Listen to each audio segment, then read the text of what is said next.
Hello friend, आज के इस वीडियो में मैं आपको माइक्रोसॉफ्ट ऑफिस के अंदर आने वाले सॉफ्टवेयर एक्सेस को सिखाने वाला हूं।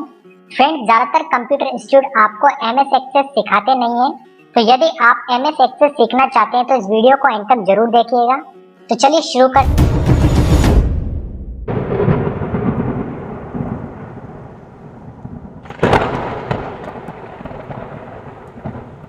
फ्रेंड्स, वीडियो स्टार्ट करने से पहले यदि आप इस चैनल पर नए आए हैं तो नीचे आ रहे रेड बटन पर क्लिक करके सबसे पहले चैनल को सब्सक्राइब कर लीजिए।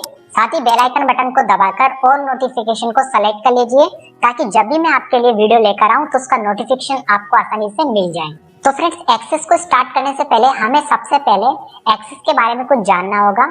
माइक्रोसॉफ्ट एक्सेस भी हमें माइक्रोसॉफ्ट ऑफिस के अंदर ही मिलता है। जब हम माइक्रोसॉफ्ट ऑफिस का सेटअप चला लेते हैं तो ये उसी के साथ हमें मिल जाता है। फ्रेंड, मैंने आपके लिए एक्सेस का वीडियो इसलिए बनाया है क्योंकि आपने मेरे एमएस वर्ड, एक्सेल और पावर पॉइंट के वीडियो को काफी प्यार दिया जो मैंने आपके लिए बनाया था। और यदि आपने अभी तक उन वीडियोस को नहीं देखा है तो ऊपर आ रहे आई बटन पर क्लिक करके आप उन वीडियोस को भी देख सकते हैं। मैंने इन सब वीडियो का लिंक डिस्क्रिप्शन में दे दिया है, आप वहां से जाकर भी इन वीडियोस को देख सकते हैं। ये सभी वीडियोस मैंने एमएस ऑफिस के ऊपर ही बनाए क्योंकि ये सब एमएस ऑफिस के ही पार्ट हैं। अब एक लास्ट बचा हुआ था, वो था एक्सेस। इसका वीडियो भी मैं आपके लिए आज लेकर आ चुका हूं। तो चलिए अब एक्सेस के बारे में हम जानते हैं। फ्रेंड, यदि हम एमएस एक्सेस सीखना चाहते हैं तो हमें कुछ बेसिक चीजों के बारे में पता होना चाहिए। उनमें से एक है डेटाबेस मैनेजमेंट सिस्टम। कि डेटाबेस मैनेजमेंट सिस्टम होता क्या है? डेटाबेस मैनेजमेंट सिस्टम का मतलब होता है कि यदि आप अपने डेटा को एक अच्छी तरह से कंप्यूटराइज मैनेज करना चाहते हैं तो आपको ऐसे सॉफ्टवेयर की जरूरत पड़ेगी जो डेटाबेस मैनेजमेंट सिस्टम का काम करते हैं। इसे शॉर्ट में डीबीएमएस के नाम से भी जाना जाता है। तो देखिए फ्रेंड, पहले क्या होता था, जिस समय कंप्यूटर नहीं था तो उस समय भी डेटाबेस मैनेजमेंट सिस्टम होता था। आपने मुंशियों का नाम सुना होगा। जो मुंशी होते थे वो क्या करते थे, खाता बही के रूप में उनके पास रजिस्टर होता था और वो सभी कस्टमर्स का डाटा या जिन जिन को उन्होंने पैसा दिया है वो सब खाते के रूप में बनाते थे और रजिस्टर में मेंटेन करके रखते थे। लेकिन आज कंप्यूटराइज, ये सब कुछ कंप्यूटराइज हो चुका है। कंप्यूटर के आने के बाद कुछ ऐसे सॉफ्टवेयर आ गए हैं जो डेटाबेस मैनेजमेंट सिस्टम की फैसिलिटी देते हैं और उनमें से एक है MS Access. Database management system का मतलब ही यही होता है कि डेटा को एक कंप्यूटराइज फॉर्मेट में अच्छे से अरेंज करके रखना, और उसमें हमारी मदद करता है एमएस एक्सेस। लेकिन और भी ऐसे कई पावरफुल सॉफ्टवेयर हैं जो डेटाबेस मैनेजमेंट सिस्टम की फैसिलिटी देते हैं। उनमें से है एसक्यूएल और ओरेकल। लेकिन एमएस एक्सेस भी एक बहुत आसान और अच्छा डेटाबेस मैनेजमेंट सिस्टम की फैसिलिटी प्रोवाइड करने वाला सॉफ्टवेयर है। फ्रेंड देखिए, हमें डेटाबेस मैनेजमेंट सिस्टम करने के लिए इन सब बातों की जरूरत पड़ेगी जिन्हें मैं आपको समझाने वाला हूँ। सबसे पहला होता है डेटाबेस। तो डेटाबेस क्या होता है? डेटाबेस मतलब वह एरिया जहां पर आप डेटा को स्टोर करके रखेंगे। तो सबसे पहले हमें डेटाबेस क्रिएट करना होगा, इसलिए हम डेटाबेस के बारे में जान रहे हैं कि डेटाबेस होता क्या है। डेटाबेस मतलब वह एरिया जहां पर आप क्या करेंगे, डेटा को स्टोर करके रखेंगे। तो वो एक फाइल के रूप में हो सकता है या एक स्टोरेज हो सकता है, हमारी हार्ड डिस्क का एक स्टोरेज हो सकता है जिसमें हमें डेटा को स्टोर करना है। फिर डेटाबेस के बाद हमें डेटाबेस में क्या बनाना होता है, टेबल। तो टेबल क्या होता है, जिसके अंदर हम डेटा को आसानी से फाइंड कर पाए। जब हम टेबल के अंदर डेटा को स्टोर करते हैं तो हम डेटा को आसानी से फाइंड कर सकते हैं। मतलब जब आप अपने डेटा को टेबल फॉर्मेट में रो एंड कॉलम के अंदर स्टोर करते हैं तो आपका डाटा इजीली फाइंड किया जा सकता है। तो ये क्या होता है, हमारा टेबल। इसमें आप अपने डाटा को स्टोर करने के बाद इजीली फाइंड कर सकते हैं। तो ये होता है टेबल। तो फ्रेंड, इस वीडियो में हम ये सब बातें प्रैक्टिकल के जरिए समझने वाले हैं, तो आप इस वीडियो के साथ बने रहिएगा। मैं सिर्फ थ्योरी नहीं, आपको प्रैक्टिकली भी इस चीज को समझाने वाला हूँ। सबसे पहले हम कवर करेंगे इस वीडियो के अंदर how to create database in Access, कि डेटाबेस को एक्सेस में कैसे बनाया जाता है। फिर हम देखेंगे कि टेबल को एक्सेस में कैसे बनाया जाता है। फिर हम फॉर्म को बनाना सीखने वाले हैं। फिर हम रिपोर्ट के बारे में सीखेंगे और लास्ट में हम क्वेरीज को चलाकर देखेंगे। तो चलिए फ्रेंड, अब हम इन सब बातों को प्रैक्टिकल के जरिए समझते हैं। तो फ्रेंड, अब मैं अपने कंप्यूटर में एमएस एक्सेस सॉफ्टवेयर को ओपन करने वाला हूं। तो देखिए इसको किस तरह से ओपन किया जा सकता है। जस्ट आपको अपने विंडोज ऑपरेटिंग सिस्टम के अंदर एक्सेस लिखना है, सर्च में जाइए और एक्सेस टाइप करिए। देखिए मैंने यहाँ पर एक्सेस टाइप करा तो मेरे जो लैपटॉप है इसके अंदर एक्सेस का 2013 वर्जन है। वर्जन का कोई फर्क नहीं पड़ता, आपके कंप्यूटर में एक्सेस का कोई भी वर्जन हो। ये जो मैं प्रैक्टिकल आपको बताने वाला हूँ ये सभी वर्जन में सेम है, तो आप वर्जन के पीछे मत भागिएगा। आप बस ये ध्यान दीजिएगा कि एक्सेस का यूज क्या है। तो यहाँ पर देखिए हमारा एक्सेस स्टार्ट हो चुका है। अब हमें सबसे पहला काम क्या करना होता है, एक्सेस के अंदर हमें डेटाबेस बनाना होता है। आपको जिस तरह का भी एक्सेस से काम लेना है उससे रिलेटेड क्या बनाए, डेटाबेस बनाए। मान लीजिए मैं एक स्कूल का डायरेक्टर हूँ और मुझे अपने स्कूल के लिए डेटाबेस को मैनेजमेंट करना है, तो मुझे क्या करना होगा, एक डेटाबेस सबसे पहले बनाना होगा। तो हमेशा अपने वर्क से रिलेटेड डेटाबेस का नाम हमें देना होता है। तो यहाँ पर जहाँ लिखा हुआ है ब्लैंक डेटाबेस, तो यहाँ पर आप इस पर क्लिक कर दीजिए, ब्लैंक डेस्कटॉप डेटाबेस पर क्लिक कर दीजिए। जैसे आप यहाँ पर क्लिक करेंगे तो सबसे पहले आपको यहाँ पर एक डेटाबेस का नाम देना होगा। तो डेटाबेस का नाम आप वही रखिए जो आपके फील्ड से रिलेटेड है, आपके वर्क से रिलेटेड है। तो मैं यहाँ पर आपको एग्जांपल दे रहा हूँ, तो एग्जांपल के रूप में मैं यहाँ पर डेटाबेस का नाम एक स्कूल रख रहा हूँ, क्योंकि मैं एक स्कूल का एग्जांपल लेके चलने वाला हूँ इस पूरे वीडियो के अंदर। तो यहाँ पर हम इसको नाम देते हैं स्कूल। और अब मैं यहाँ पर जो क्रिएट बटन है इस पर क्लिक कर दूंगा। जैसे मैं क्रिएट पर क्लिक करूंगा तो डेटाबेस मेरा स्कूल नाम से क्रिएट हो चुका है और ये माय डॉक्यूमेंट के अंदर जाकर बाय डिफॉल्ट सेव हो चुका है। आपको ये फाइल कहाँ मिलेगी, माय डॉक्यूमेंट के अंदर, क्योंकि मैंने बाय डिफॉल्ट कोई लोकेशन सेलेक्ट नहीं करी है। यदि आप लोकेशन सेलेक्ट करके देंगे तो ये आपको उसी लोकेशन पे फाइल मिलेगी आपकी जहाँ पर आपने इसको सेव किया है। फ्रेंड्स, डेटाबेस बनाने के बाद अब आपको सबसे एक इम्पोर्टेंट काम करना होगा, वो है आपको अपने डेटाबेस में एक टेबल क्रिएट करनी होगी। और टेबल इसलिए क्रिएट करनी होगी क्योंकि अब आपको अपना सारा डाटा टेबल फॉर्मेट के अंदर ही स्टोर करना है। और जैसे आप डेटाबेस बना लेते हैं तो आपको ऑटोमेटिक एक डिफॉल्ट टेबल बनकर यहाँ पर मिल जाती है, लेकिन आपको ये वाली टेबल यूज नहीं करना। हम इस टेबल को हम खुद से तैयार करेंगे। और वो कैसे करेंगे, इसके लिए आपको यहाँ पर जहाँ टेबल 1 दिखाई दे रहा है यहाँ पर क्लिक करना है। और क्लिक कौन सा करना है, अपने माउस से सेकंड बटन दबाना है, यानी राइट क्लिक करना है और यहाँ पर आपको डिजाइन व्यू पर क्लिक कर देना है। और जैसे आप डिजाइन व्यू पर क्लिक करेंगे तो आपको ये टेबल को नाम देने के लिए बोलेगा। तो देखिए हम एग्जांपल के लिए स्कूल नाम का डेटाबेस बनाए थे और अब स्कूल नाम के डेटाबेस के अंदर हम जो टेबल का नाम देंगे वो देंगे स्टूडेंट टेबल, स्टूडेंट्स टेबल। तो हमने यहाँ पर अपने टेबल को नाम दे दिया है और ओके पर क्लिक कर दिया है। जैसे आप ओके पर क्लिक करेंगे तो आपके सामने ये विंडो आ जाएगी। इस विंडो के जरिए हमें टेबल को तैयार करना है। तो यहाँ पर आपको बहुत ध्यान देना है, क्योंकि एक बार आप एक अच्छी टेबल बना लेते हैं तो उस टेबल का ही आगे चल के आप यूज कर पाएंगे। तो फ्रेंड, मैं सबसे पहले एक बार टेबल के अंदर जो जो फील्ड में लेने वाला हूँ उनको यहाँ पर लिख लेता हूँ, फिर मैं आपको एक बार एक्सप्लेन करके जरूर दिखाऊंगा। देखिए फ्रेंड, मुझे अपनी टेबल में जो जो फील्ड बनानी है मैंने उन सभी फील्ड को यहाँ पर लिख लिया है। अब मैं आपको यहाँ पर एक बहुत इंपॉर्टेंट चीज होती है, वो होता है फील्ड का डेटा टाइप, उसे समझाने वाला हूँ। तो आप ध्यान दीजिएगा किस फील्ड के लिए कौन सा डेटा टाइप सबसे बेटर रहेगा। यदि आप बेटर डेटा टाइप सेलेक्ट करते हैं तो आपकी टेबल बहुत अच्छी बनेगी। देखिए फ्रेंड, आपको यहाँ पर दिखाई दे रहा है स्टूडेंट आईडी। स्टूडेंट आईडी एक यूनिक आईडी होती है, यानी हर स्टूडेंट को एक डिफरेंट आईडी मिलती है। इससे उस स्टूडेंट की पहचान हो पाती है। तो यदि आप किसी भी फील्ड को यूनिक रखना चाहते हैं, उसके अंदर आप जो एंट्री करवाना चाहते हैं वो यूनिक एंट्री होना चाहिए, उसमें कोई भी डुप्लीकेट एंट्री नहीं होने पाए। जब आप इस टेबल में एंट्री करें तो आप उस फील्ड को प्राइमरी की बनाएं। तो यहाँ पर देखिए आपको एक की का सिंबल दिखाई दे रहा होगा, आप इस पर राइट क्लिक करेंगे तो आपको ये बोलेगा प्राइमरी की लगाने के लिए। तो आप चाहे तो यहाँ से लगा सकते हैं, चाहे हटा सकते हैं। मैंने अपनी फर्स्ट फील्ड पर क्या लगा रखी है, प्राइमरी की। प्राइमरी की हमेशा उसी फील्ड पे लगाएं जिसमें आप डुप्लीकेट एंट्री होने से रोकना चाहते हैं। यदि आप इसे नेम पर लगा देंगे तो आप जानते हैं कि एक टेबल में बहुत सारे नेम सेम नाम के एंटर किए जा सकते हैं, तो ये बहुत बड़ी प्रॉब्लम हो जाएगी, आप सेम नाम के नेम एंटर नहीं कर पाएंगे। नेक्स्ट हम बात करेंगे डेटा टाइप की। तो स्टूडेंट आईडी के लिए हमने जो डेटा टाइप सेलेक्ट करा है वो है ऑटो नंबर। मैं चाहता तो यहाँ पर डेटा टाइप नंबर भी ले सकता था। तो डेटा टाइप बदलने के लिए आप यहाँ ड्रॉप डाउन पर क्लिक करेंगे और यहाँ पर आपको देखिए कई सारे डेटा टाइप दिखाई दे रहे हैं, उनमें से एक है नंबर। आप नंबर टाइप का डेटा टाइप तब सेलेक्ट करें जब आपको लगता है कि किसी फील्ड के अंदर आप जो डेटा एंटर करने वाले हैं वो नंबर टाइप का है। तो आप सोच रहे होंगे तो स्टूडेंट आईडी तो नंबर ही होती है, मैंने नंबर क्यों नहीं लिया।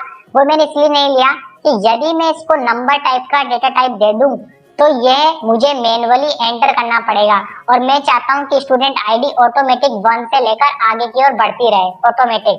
तो यदि आप किसी भी फील्ड के अंदर जो एंट्री है वो ऑटोमेटिक चाहते हैं कि वो अपने आप होती रहे, तो आप यहाँ से डेटा टाइप सेलेक्ट कर लें ऑटो नंबर। ऑटो नंबर जब आप सेलेक्ट कर लेंगे तो फील्ड में अपने आप एंट्री होती जाएगी। तो ऑटो नंबर का कुछ इस तरह से यूज किया जा सकता है डेटा टाइप का।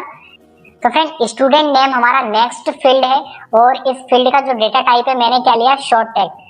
फ्रेंड मैं यहाँ पर आपको एक एडवाइस देना चाहूंगा, यदि आप एक्सेल में टेबल बनाना स्टार्ट करना चाहते हैं तो उससे पहले आप क्या करें, एक अच्छी टेबल जो भी आप अपने बिजनेस के लिए, अपने वर्क के लिए यूज करना चाहते हैं उसे कॉपी में बना लें। कॉपी में बनाने के बाद आप उनकी फील्ड्स को डिसाइड कर लें और डिसाइड करने के बाद फिर आप एक्सेल में बनाना स्टार्ट करें। तो मैं तो एग्जांपल आपको दे रहा हूँ, इसलिए मैंने यहाँ पर एक बेसिक सी टेबल बनाई है। तो नेक्स्ट अब हम चलते हैं स्टूडेंट नेम। यहाँ पर स्टूडेंट नेम के लिए जो मैंने डेटा टाइप सेलेक्ट करा है वो है शॉर्ट टेक्स्ट, क्योंकि नेम के अंदर जो नेम जाएगा वो एक टेक्स्ट फॉर्मेट में होगा, इसलिए आप क्या लेंगे यहाँ पर, शॉर्ट टेक्स्ट। यदि आप भी कोई ऐसी फील्ड बना रहे हैं जिसके अंदर आप टेक्स्ट स्टोर करवाने वाले हैं तो यहाँ पर हमेशा डेटा टाइप क्या आएगा, टेक्स्ट, यानी शॉर्ट टेक्स्ट आएगा। नेक्स्ट फील्ड है हमारी फादर नेम, और फादर नेम के अंदर जो नेम हम एंटर करेंगे वो भी टेक्स्ट होगा, इसलिए मैंने डेटा टाइप क्या सेलेक्ट करा है, शॉर्ट टेक्स्ट। नेक्स्ट अब मुझे लेना है यहाँ पर क्लास, तो मैंने क्लास नाम की फील्ड बनाई और क्लास के लिए भी मैं यहाँ पर शॉर्ट टेक्स्ट रहने दूंगा, क्योंकि मैं यहाँ पर क्लास को रोमन में एंटर करूंगा। आप चाहें तो यहाँ से नंबर भी रख सकते हैं। नेक्स्ट है हमारी फील्ड वो है सिटी। अब मैं सिटी के लिए जो डेटा टाइप है वो शॉर्ट टेक्स्ट नहीं रखूंगा, क्योंकि यदि मैं शॉर्ट टेक्स्ट डेटा टाइप रखता हूँ तो सिटी मुझे मैन्युअली खुद एंटर करना होगी। लेकिन यदि मैं चाहता हूँ कि मैं केवल अपना टाइम बचाना चाहता हूँ कि मैं एक बटन दबाऊं और सिटी अपने आप आ जाए, तो उसके लिए मैं सिटी की लिस्ट बनाकर इसके अंदर एंटर कर सकता हूँ। तो कैसे, उसके लिए मुझे डेटा टाइप सेलेक्ट करना होगा लुकअप विजार्ड। जैसे मैं लुकअप विजार्ड पे क्लिक करूंगा एक विंडो मेरे सामने ओपन होगी और इस विंडो में मुझे सेकंड वाला ऑप्शन सेलेक्ट करना है और नेक्स्ट पर क्लिक कर देना है। अब मैं जिन सिटीज की एंट्री केवल सिंगल बटन दबाने पर करना चाहता हूँ उनकी लिस्ट में पहले ही यहाँ पर बना लूंगा। तो मैं एग्जांपल के लिए ले रहा हूँ कुछ सिटी, मैंने यहाँ पर 3 सिटी यहाँ पर एंटर करके रख ली है। अब मैं नेक्स्ट पर क्लिक करूंगा और यहाँ से मैं फिनिश पर क्लिक कर दूंगा। तो यहाँ दिखाएगा तो शॉर्ट टेक्स्ट, लेकिन ये बन चुका है लुकअप विजार्ड से कुछ डिफरेंट टाइप का। जब मैं एंट्री करूंगा तो बताऊंगा। नेक्स्ट हमारी फील्ड है वो है date of birth. Date of birth के लिए मैं यहाँ पर डेटा टाइप सेलेक्ट करूंगा date and time. Date and time से मुझे कैलेंडर की फैसिलिटी मिलेगी। नेक्स्ट हमारा जो फील्ड है वो है ईमेल, और ईमेल के लिए भी मैं चाहूँ तो शॉर्ट टेक्स्ट रख सकता हूँ, लेकिन मैं यहाँ पर ईमेल के लिए हाइपरलिंक टाइप का क्रिएट करना चाहता हूँ, तो उसके लिए मैं यहाँ पर इसे हाइपरलिंक डेटा टाइप दूंगा। इसका बेनिफिट मैं आपको बताऊंगा, इसका क्या बेनिफिट होगा आगे चल के। Next photo. फोटो नाम की जो मेरी फील्ड है इसके लिए मैं यहाँ पर डेटा टाइप सेलेक्ट करूंगा अटैचमेंट। इससे भी मुझे क्या फैसिलिटी मिलेगी मैं आगे चल के आपको बताने वाला हूँ। अब हमें क्या करना है, जब आपको लगता है कि आपकी टेबल की जो फील्ड्स हैं वो आपने यहाँ पर कंप्लीटली एंटर कर दी है, अब आप टेबल को सेव कर दीजिए। उसके लिए आप यहाँ पर जहाँ लिखा हुआ है आपका टेबल का नाम, उस पर राइट क्लिक करिए और यहाँ पर सेव का ऑप्शन आ रहा है, एक बार इस पे क्लिक कर दीजिए और यहाँ पर आप क्लोज कर दीजिए। आपकी टेबल बन चुकी है। अब टेबल में एंट्री करने के लिए यहाँ साइड में देखिए आपको आपकी टेबल का नाम दिखाई दे रहा होगा, इस पर डबल क्लिक कर दीजिए और यहाँ पर देखिए हमारी टेबल बनकर आ चुकी है। जो हमने टेबल सेलेक्ट करी थी वो आपको यहाँ पर दिखाई दे रही होगी।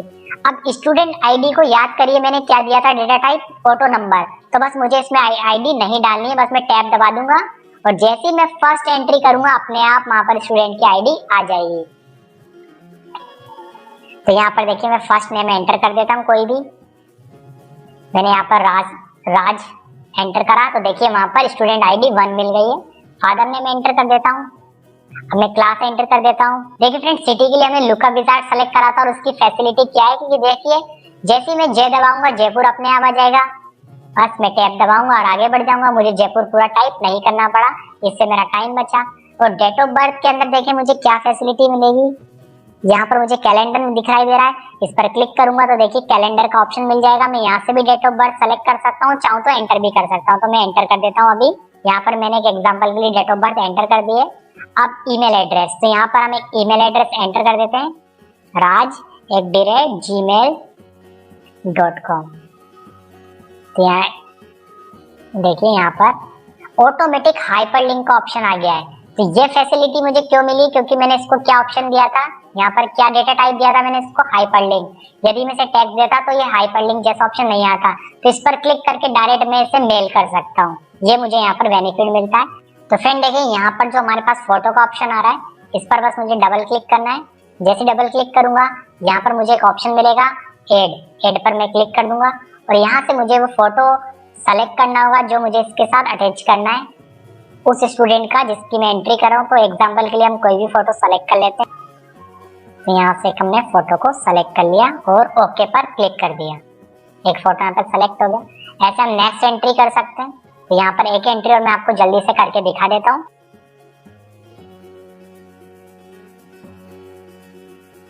तो देखिए फ्रेंड हमने इस तरह से सेकेंड एंट्री भी कर दी है। तो फ्रेंड इस तरह से आप MS एक्सेस के अंदर टेबल बना सकते हैं। आप इसके अंदर कितनी बड़ी टेबल बना सकते हैं, आप अपने वर्क के अकॉर्डिंग बहुत अच्छे से इसके अंदर टेबल को डिजाइन करिए। अब हम सीखेंगे इसके अंदर फॉर्म किस तरह से बनाया जाता है। देखिए फॉर्म बनाकर आपको क्या फैसिलिटी मिलेगी, फॉर्म बनाकर आपको एक फैसिलिटी मिलेगी कि आप फॉर्म से जो भी एंट्री करेंगे, जो भी डाटा को एंटर करेंगे, वो डाटा सीधे इस टेबल में जाकर एंटर होगा। आप जिस भी टेबल को फॉर्म में डिजाइन करेंगे उस टेबल के अंदर सीधे फॉर्म से डाटा एंटर हो जाएगा। आपको बार बार टेबल को ओपन करने की जरूरत नहीं है। आप डायरेक्ट फॉर्म से डाटा एंटर कर सकते हैं और फॉर्म में ही डाटा को देख सकते हैं। तो चलिए अब हम फॉर्म बनाना सीखते हैं।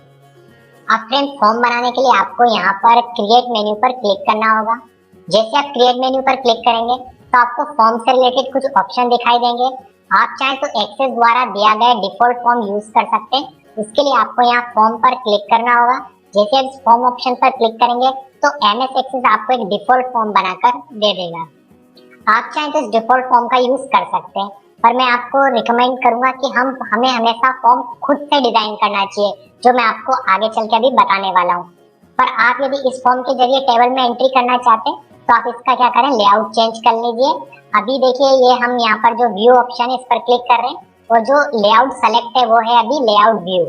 तो इसमें आप क्या कर सकते हैं, इसकी साइज वगैरह कम ज्यादा कर सकते हैं। यदि आपको लगता है कि इसकी साइज छोटी है तो आप इसे बढ़ा सकते हैं, और आपको लग रहा है कि इसकी साइज अभी बड़ी है तो आप इसकी साइज को कम कर सकते हैं। तो देखिए मैं कुछ इस तरह से करा, ये केवल आप लेआउट व्यू में ही कर पाएंगे। अब यदि आप एंट्री करना चाहते हैं इसके अंदर तो आप फॉर्म व्यू सेलेक्ट कर लीजिए, यानी ये वाला व्यू सेलेक्ट कर लीजिए। इस पर क्लिक करने के बाद आप इसमें एंट्री कर सकते हैं। इसके लिए आपको यहाँ देखिए नीचे एक ऑप्शन दिखाई दे रहा है, इस पर क्लिक कर दीजिए। अब आप यहाँ से एंट्री कर सकते हैं और जो एंट्री आप इसमें करेंगे वो ऑटोमेटिक टेबल में चली जाएगी। तो चलिए मैं एक एंट्री आपको यहाँ पर करके दिखा देता हूँ जल्दी से। फोटो के लिए यहाँ पर आपको डबल क्लिक करना होगा और वही ऐड करके अटैच कर लीजिए। देखिए यहाँ पर हमारा फोटो आ चुका है और अब हमें कुछ नहीं करना है, ये हमारी एंट्री हो चुकी है। तो चलिए फ्रेंड अब मैं आपको टेबल में ले जाकर दिखा देता हूँ कि जो हमने यहाँ से एंट्री करी थी वो टेबल में हुई या नहीं। उसके लिए देखिए साइड में जो हमें हमारी टेबल दिखाई दे रही है इस पर डबल क्लिक करते हैं और देखिए यहाँ पर आपको वो एंट्री दिखाई देगी जो हमने अभी फॉर्म से करी थी। इस प्रकार हम फॉर्म से टेबल में एंट्री कर सकते हैं। तो ये तो था हमारा जो फॉर्म है वो MS एक्सेस ने हमें बना कर दिया था, लेकिन हम खुद से एक बहुत अच्छा फॉर्म डिजाइन कर सकते हैं। तो वो कैसे करेंगे चलिए देखते हैं। इसे मैं क्लोज कर देता हूँ, सेव नहीं करूंगा। ठीक, तो हमें वापस क्रिएट मेन्यू में जाना होगा और यहाँ पर देखिए आपको एक ऑप्शन दिखाई दे रहा है ब्लैंक फॉर्म, इस पर क्लिक कर दीजिए। ब्लैंक फॉर्म पर क्लिक करने के बाद अब आपको क्या करना है, इसका व्यू चेंज करना है। व्यू चेंज करने के लिए देखिए व्यू में जाना है और यहाँ से हमें डिजाइन व्यू सेलेक्ट करना है। ये सेलेक्ट करना बिल्कुल मत भूलिएगा। डिजाइन व्यू सेलेक्ट करने के बाद हमें कुछ ऐसा ग्राफ जैसा ग्रिड दिखाई देगा, इसके अंदर हमें डिजाइन करना होगा। और साइड में देखिए यहाँ पर हमें हमारी सभी टेबल्स दिखाई देंगी जो भी हमने बनाई थी, लेकिन इस एग्जांपल में केवल मैंने एक ही टेबल बनाई थी जिसका नाम था स्टूडेंट टेबल, इसलिए मेरे को केवल यही टेबल दिखाई दे रही है। तो इसकी जितनी भी फील्ड्स है मुझे ड्रैग करके ड्रॉप करना होगा फॉर्म पर, यहाँ से ले जाकर छोड़ना होगा फॉर्म पर। तो जैसे जैसे मैं छोड़ता जाऊंगा ये डिजाइन होता जाएगा। देखिए मैं यहाँ पर एक बेसिक सा डिजाइन आपको बना रहा हूँ। यदि आप इसको आराम से समय देकर डिजाइन करेंगे तो बहुत अच्छा डिजाइन होगा ये फॉर्म। तो एक बार मैं पहले जल्दी कर देता हूँ फिर आपको दिखाऊंगा।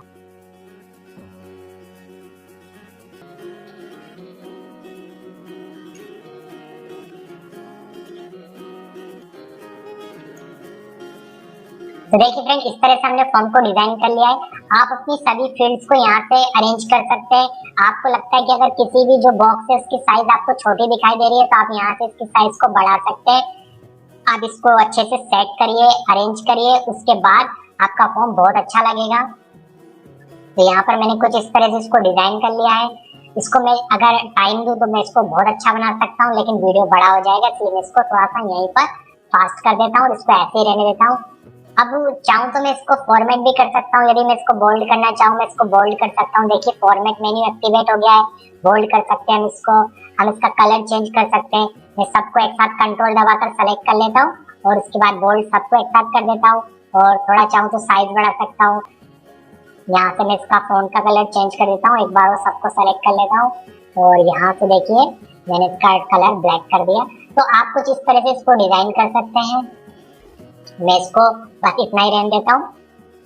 तो ये हमारा फॉर्म यहाँ पर डिजाइन हो चुका है। अब देखिए यहाँ पर आप फॉर्म के अंदर बटन भी लगा सकते हैं। बटन से काम करेंगे तो बहुत अच्छा लगेगा हमारा फॉर्म। तो उसके लिए देखिए मुझे क्या करना है। तो देखिए फ्रेंड, बटन बनाने के लिए हमें डिजाइन मेन्यू में जाना होगा। जैसे हम डिजाइन मेन्यू पर क्लिक करते हैं तो यहाँ पर हमें कई तरह के ऑप्शन दिखाई देंगे।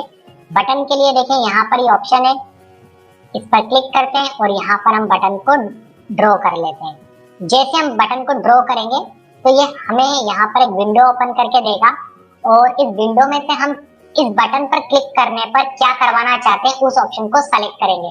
तो यहाँ पर कई तरह के ऑप्शन है, लेकिन देखिए अभी हम क्या बनाते हैं, नेक्स्ट वाला बटन बनाते हैं कि हमें नेक्स्ट रिकॉर्ड पे जाना हो, गो टू नेक्स्ट रिकॉर्ड। तो हम इसे नेक्स्ट वाला बटन बना देते हैं। तो इसे सेलेक्ट करता हूँ और नेक्स्ट पर क्लिक कर देता हूँ।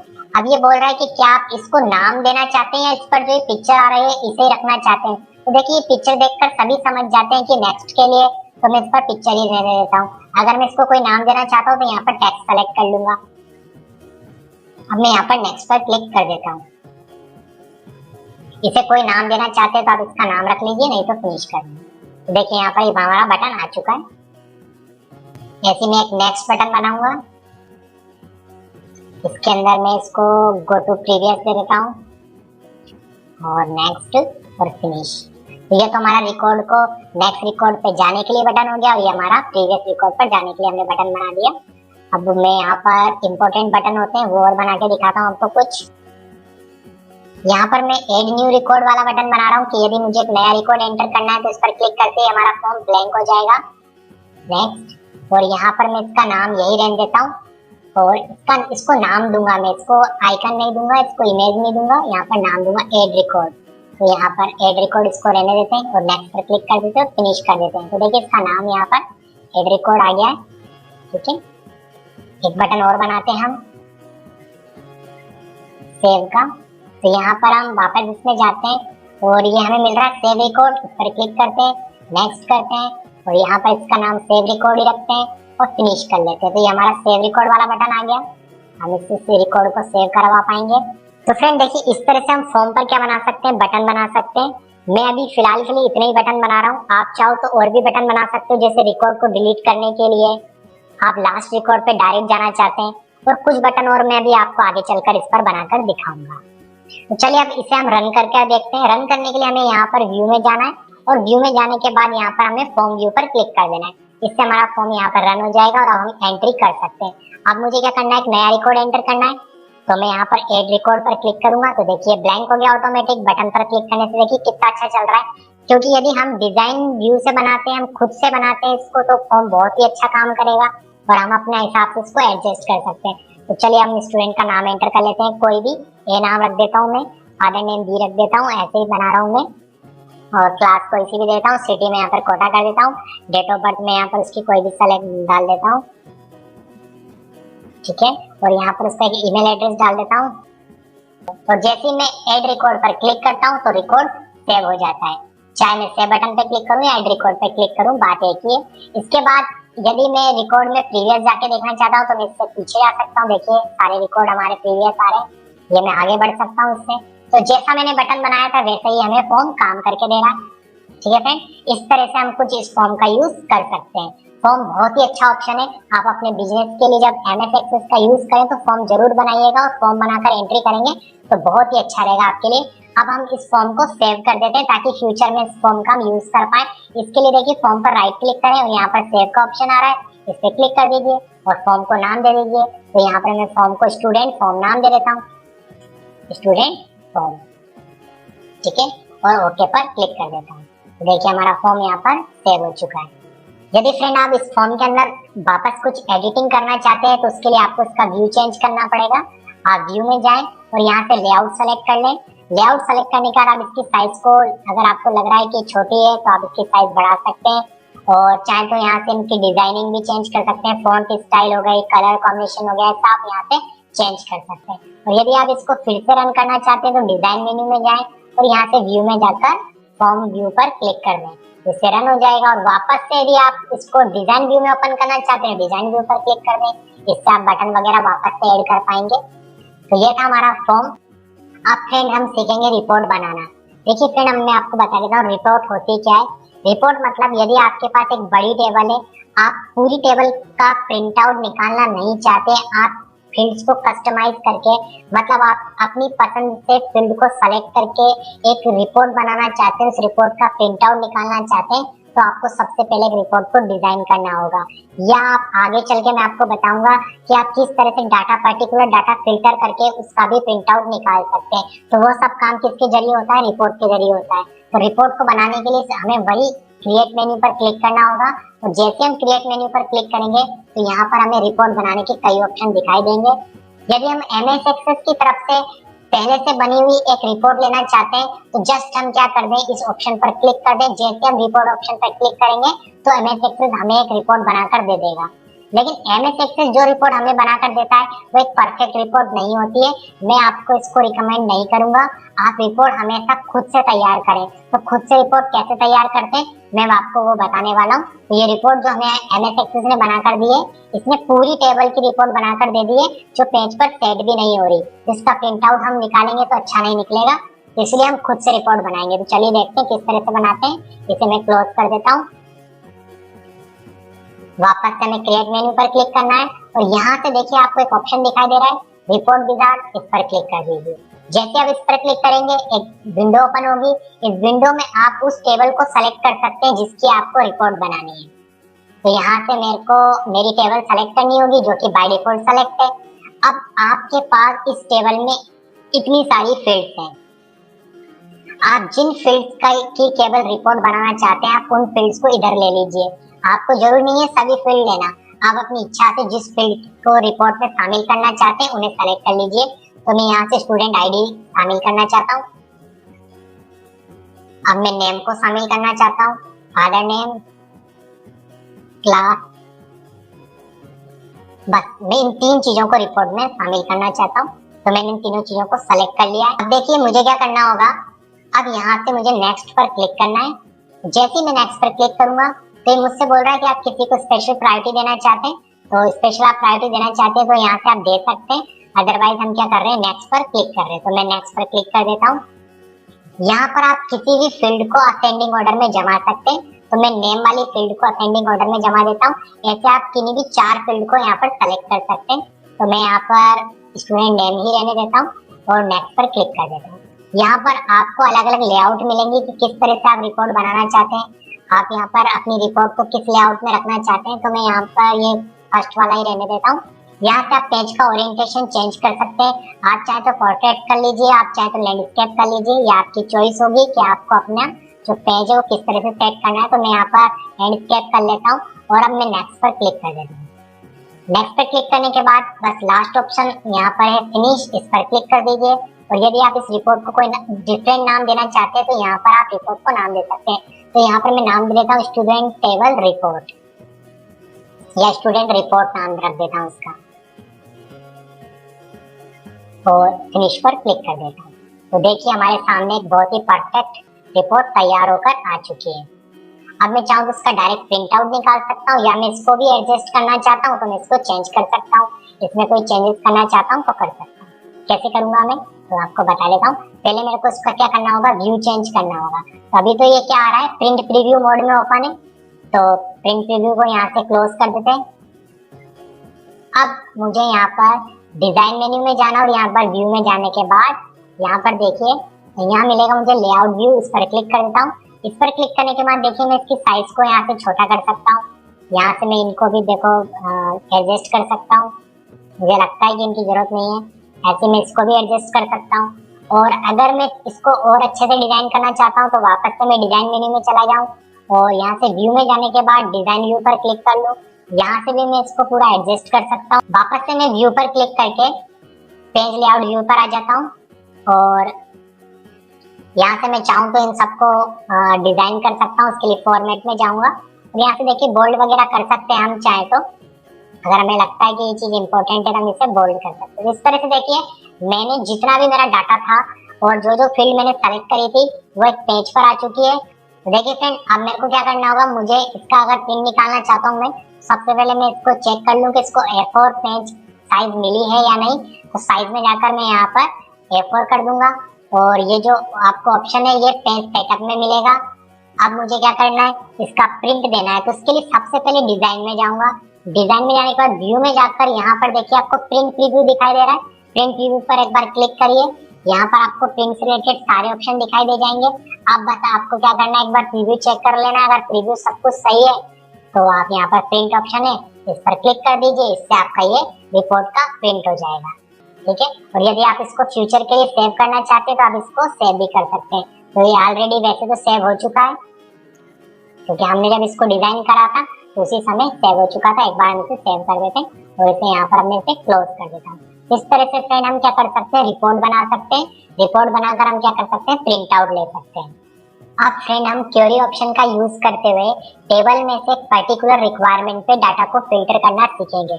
मतलब यदि आपके पास एक टेबल है तो उस टेबल में से क्या कर सकते हैं, क्वेरी कमांड चलाकर डेटा को फिल्टर कर सकते हैं। तो चलिए देखते हैं हम इस काम को किस तरह से कर सकते हैं। इसके लिए आपको सबसे पहले क्रिएट मेन्यू में जाना होगा। तो फ्रेंड जैसे हम क्रिएट मेन्यू में आते हैं तो हमें यहाँ पर क्वेरी बनाने के दो ऑप्शन दिखाई देते हैं, क्वेरी विजार्ड द्वारा और क्वेरी डिजाइन व्यू द्वारा। तो हमेशा हमें क्वेरी डिजाइन व्यू के द्वारा ही बनानी चाहिए क्योंकि इससे ही हम कस्टमाइज कर सकते हैं। तो चलिए हम इस पर क्लिक कर देते हैं। जैसे हम इस पर क्लिक करते हैं तो हमारे सामने एक विंडो ओपन होगी। इस विंडो में हमें वो टेबल नजर आएगी जिस टेबल पर हमें क्वेरी चलानी है। तो यहाँ पर स्टूडेंट टेबल दिखाई दे रही है, हम इसे ऐड करा देते हैं और इसे क्लोज कर देते हैं। अब मुझे जिन फील्ड पर क्वेरी अप्लाई करनी है उन फील्ड्स को ड्रैग करके सबसे पहले फील्ड को सेलेक्ट करें। देखिए मैंने सेलेक्ट कर लिया। अब इसे बटन दबाकर माउस का ड्रैग करके यहाँ पर जहाँ आपको फील्ड्स दिखाई दे रहा है यहाँ पर छोड़ दें।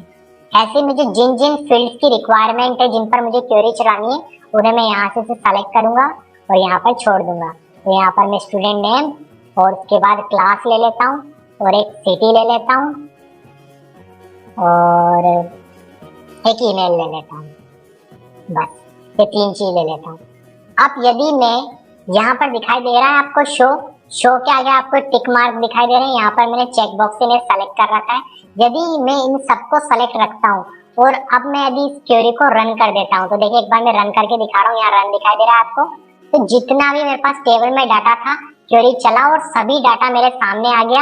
लेकिन आप नोटिस करिएगा केवल वही फील्ड यहाँ पर दिखाई देगी जिन्हें मैंने उसमें ड्रैग करके ड्रॉप करा था। बाकी टेबल की फील्ड्स यहाँ पर आपको नजर नहीं आएगी। बाकी तो उस टेबल में बहुत सारी फील्ड्स थी। तो देखिए कस्टमाइज कर लिया हमने, फिल्टर कर लिया डाटा। हमें जो टेबल में से डाटा नहीं चाहिए वो हम नहीं देख रहे, जो हमें देखना है हम केवल वही देख रहे हैं। एक तरीका तो ये है। तो ये तो पूरी क्वेरी बनकर आ गई, लेकिन मैं किसी पर्टिकुलर रिक्वायरमेंट पर भी फिल्टर कर सकता हूँ। वो कैसे करेंगे मैं आपको भी जस्ट बताता हूँ। इसे मैं व्यू में जाकर वापस से डिजाइन व्यू पर क्लिक करके उसी मोड में पहुंच जाता हूँ। देखिए मैं वापस वहीं आ गया हूँ डिजाइन में। अब यदि मैं नोटिस करिएगा कि यदि मैं स्टूडेंट नेम के साथ केवल ईमेल एड्रेस देखना चाहता हूँ, इसके अलावा कुछ नहीं देखना चाहता, तो यहाँ से ये जो चेक बॉक्स है हटा दूंगा और अब मुझे क्या करना होगा, रन पर क्लिक करना होगा। जैसे रन पे क्लिक करूंगा तो आप देखिए स्टूडेंट नेम के साथ मुझे केवल क्या दिखाई दे रहा है, यहाँ से मैं इसको थोड़ा सा बड़ा कर देता हूँ।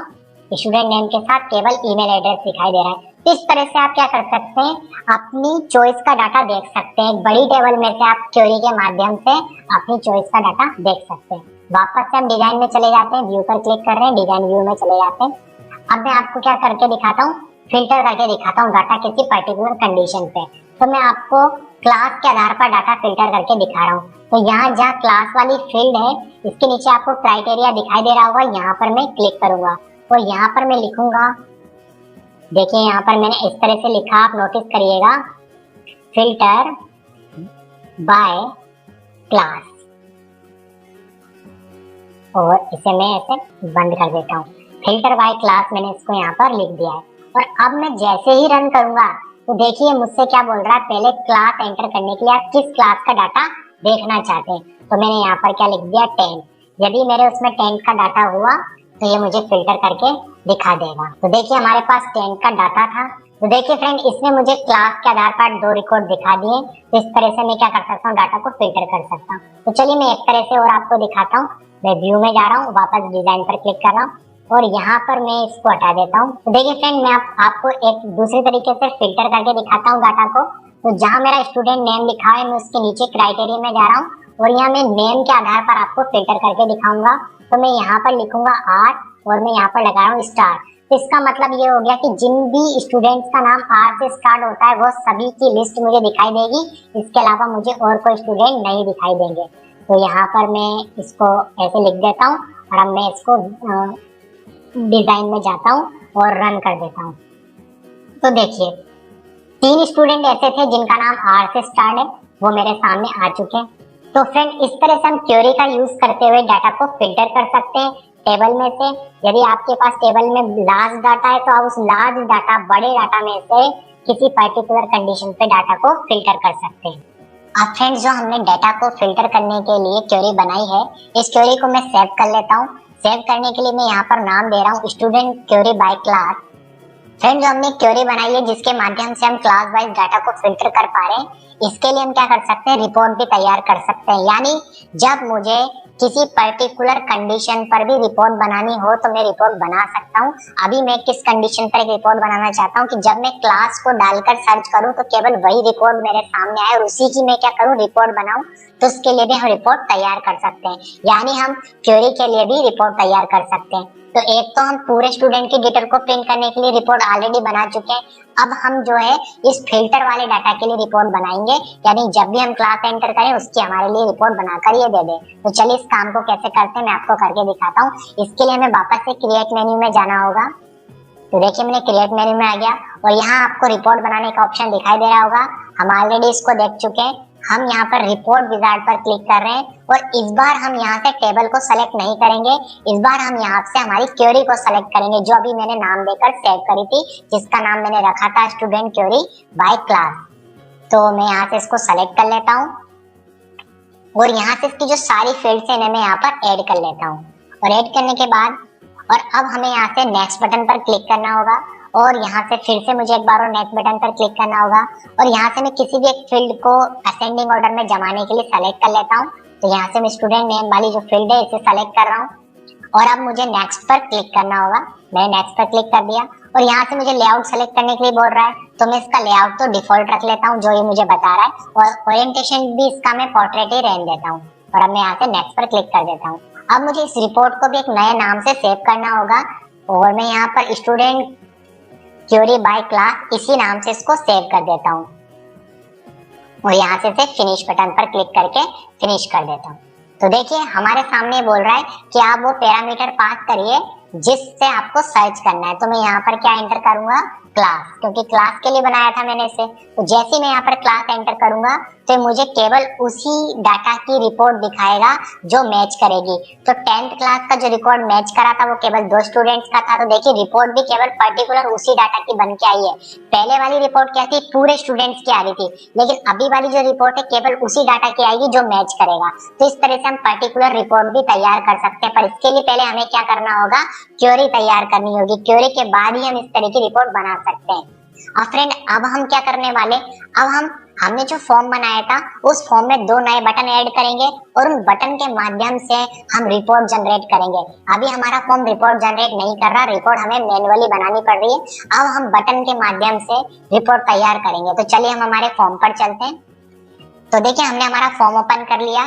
यदि आपका ये जो फॉर्म का जो व्यू है ये दूसरा आ रहा हो तो सबसे पहले आप व्यू चेंज करिए और डिजाइन व्यू में जाइए और यहाँ से डिजाइन व्यू में जाने के बाद हम इसमें 2 नए बटन ऐड करेंगे। तो डिजाइन मेन्यू में हम आ गए हैं और यहाँ से हम एक नया बटन बना लेते हैं। तो हमने यहाँ पर एक नया बटन बना लिया और इस बार जो बटन का एक्शन है वो हम सेलेक्ट करेंगे रिपोर्ट ऑपरेशन में जाकर प्रीव्यू रिपोर्ट, क्योंकि हमें रिपोर्ट का प्रीव्यू देखकर प्रिंट निकालना है। हम इसके लिए एक बटन बनाने वाले हैं। तो यहाँ पर हमने प्रीव्यू रिपोर्ट टास्क सेलेक्ट कर ली और यहाँ से हम नेक्स्ट बटन पर क्लिक कर रहे हैं। तो फ्रेंड अब मुझे यहाँ पर ये दो ऑप्शन बोल रहा है कि क्या आप पूरे स्टूडेंट की रिपोर्ट देखना चाहते हैं या जो आपने फिल्टर करके क्वेरी बनाई थी वो वाला। तो मैं यहाँ पर पूरे स्टूडेंट का रिपोर्ट देखना चाहता हूँ एक साथ, तो इसके लिए मैं ये वाला सेलेक्ट करूंगा। तो देखिए इसको मैंने सेव भी करा था, यहाँ आपको दिखाई दे रहा होगा, ये वही दिखा रहा है जिसे मैंने सेव किया था। अब मैं इसे सेलेक्ट करके नेक्स्ट पर क्लिक कर देता हूँ। फ्रेंड अब हमें क्या देना होगा, बटन को एक नाम देना होगा। तो मैं यहाँ से बटन का नाम रख देता हूँ ऑल रिव्यू रिपोर्ट और यहाँ से नेक्स्ट पर क्लिक कर देते हैं और फिनिश कर देते हैं। तो यहाँ पर हमारे सामने बटन बनकर आ गया है। एक बटन और हम बना लेते हैं, कौन सा वाला, जो हमने फिल्टर करा था उसके लिए। तो यहाँ से वापस से हम क्या करते हैं, रिपोर्ट ऑपरेशन में जाते हैं और प्रीव्यू रिपोर्ट सेलेक्ट करते हैं, नेक्स्ट पर क्लिक करते हैं और इस बार हम कौन सा वाला सेलेक्ट करेंगे, जो हमने फिल्टर करा था वो वाला। तो यहाँ से हमने इसे सेलेक्ट कर लिया और नेक्स्ट पर क्लिक करा और टेक्स्ट में जाकर इसको नाम दे देते हैं। तो यहाँ पर हमने इसको प्रीव्यू रिपोर्ट बाय क्लास नाम दे दिया, क्योंकि हम क्लास वाइज सर्च करके रिपोर्ट तैयार करना चाहते हैं। अब नेक्स्ट पर क्लिक कर देते हैं और फिनिश कर देते हैं। तो फ्रेंड ये वाला बटन तो हमारे लिए क्या करेगा, क्लास वाइज फिल्टर करके रिपोर्ट दिखाएगा और ये वाला बटन पूरे स्टूडेंट की रिपोर्ट बनाकर हमें दे देगा। तो चलिए एक बार हम इस फॉर्म को रन करा के भी देख लेते हैं। तो इसको रन कराने के लिए मुझे व्यू में जाकर और यहाँ से फॉर्म व्यू पर क्लिक करना होगा। तो फ्रेंड देखिए, यदि मैं पूरे स्टूडेंट की रिपोर्ट देखना चाहता हूँ तो मैं कहाँ क्लिक करूंगा, ऑल प्रीव्यू रिपोर्ट पर। तो देखिए सभी स्टूडेंट की रिपोर्ट आपको दिखाई दे रही है, जितने भी हमने यहाँ पर रिकॉर्ड एंटर करे थे। तो देखिए यहाँ पर हमने जो रिकॉर्ड करे थे उनकी रिपोर्ट बनकर आ गई है। इसे मैं क्लोज कर देता हूँ। तो यदि मैं इस बटन पर क्लिक करता हूँ तो ये मुझे प्रीव्यू तभी दिखाएगा रिपोर्ट का जब मैं यहाँ पर क्लास एंटर करूंगा। तो यहाँ पर मैं क्लास एंटर कर देता हूँ। तो ये जो क्लास मैच करेगी केवल ये उसी की मुझे रिपोर्ट बनाकर देगा। तो देखिए सामने हमारे रिपोर्ट आ चुकी है। तो इस तरह से ये हमारे लिए काम करेगा। इसे मैं क्लोज कर देता हूँ। तो देखिए मैंने यहाँ पर दो नए बटन और ऐड कर दिए हैं। अब हम इसको वापस से डिजाइन व्यू में ले जाते हैं। तो फ्रेंड आज की वीडियो में केवल इतना ही। मैं आशा करता हूँ कि आपको ये एमएस एक्सेस का वीडियो पसंद आया होगा और आप इस वीडियो के माध्यम से एक्सेस को सीख गए होंगे। और यदि आप इस एक्सेस की फाइल को चाहते हैं, जिस फाइल से मैंने आपको एग्जांपल देके समझाया था, तो लिंक मैं डिस्क्रिप्शन में दे दूंगा। आप इस फाइल को डाउनलोड करके प्रैक्टिस कर लीजिएगा। और यदि आपने अभी तक मेरे जो एमएस ऑफिस के अदर वीडियो हैं, जो मैंने एमएस वर्ड पर, एमएस एक्सेल पर और एमएस पावर पॉइंट पर बनाए थे, उन्हें आपने नहीं देखा तो लिंक मैंने डिस्क्रिप्शन में दिया हुआ है, आप उन वीडियोस को भी देख सकते हैं। और यदि आपको वीडियो पसंद आया तो इसे लाइक जरूर करिएगा। और यदि फ्रेंड आप मेरे वीडियोस को पसंद करते हैं तो आप मेरे वीडियोस को अपने social media account Facebook, Instagram पर जरूर शेयर करिए। इससे चैनल को ग्रोथ करने में बहुत हेल्प मिलती है। और आज के वीडियो में केवल इतना ही। फिर मिलेंगे नेक्स्ट वीडियो में। Thanks for watching.